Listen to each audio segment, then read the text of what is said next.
Hi friends అందరికీ ఈరోజు కుట్టి దాదాపు 10 డేస్ పైన అయిందండి. కస్టమర్కి కూడా ఇచ్చేసాను, కానీ వీడియో పోస్ట్ చేయడానికి కుదరలేదు. పండగ సీజన్ వస్తే ప్రతిసారి అనుకుంటాను డైలీ కూడా వీడియో తీసి పోస్ట్ చేయాలి అని, కానీ అర్జెంట్ ఉండడం వల్ల ఎప్పుడూ కూడా వీడియో షూట్ చేయడానికి కుదరదండి. కటింగ్ కానీ స్టిచ్చింగ్ కానీ వీడియో షూట్ చేసుకుంటా మనము చేయాలంటే లేట్ అయిపోతుందన్నమాట. సో పండగ అయిపోనిలే తర్వాత చేసుకుందాం అనుకుంటాను. ఎప్పుడు ఇలా బిజీగానే ఉంటుందన్నమాట టైలర్ల పని అనేది.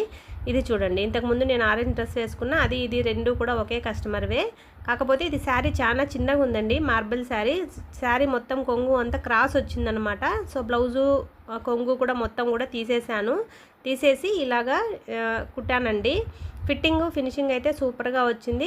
కాకపోతే ఫుల్ ఫ్లోర్ లెంత్ అనేది రాలేదు, కొంచెం హైట్ అనేది తక్కువ వచ్చిందనమాట. ప్లెయిన్ శారీతో కుట్టిన ఫ్రాక్కి ఈ ఫ్రాక్కి కొంచెం హైట్ అనేది తేడా వచ్చింది. బ్యాక్ హ్యాంగింగ్స్ అయితే ఇలా బంచ్ లాగా ఇచ్చాను. క్లాత్ ఎంత ఉందో దాన్ని బట్టి క్లాత్ కొంచెం మిగిలింటే దాన్నే ఇలాగా హ్యాండ్స్ అయితే ఇలాగా పెట్టానండి. క్లాత్ ఇంతే ఉంది కాబట్టి ఫుల్ గేరాతో వచ్చేసిందండి. ఇదండి, వీడియో నచ్చితే లైక్ చేయండి, ఛానల్ని సబ్స్క్రైబ్ చేసుకోండి.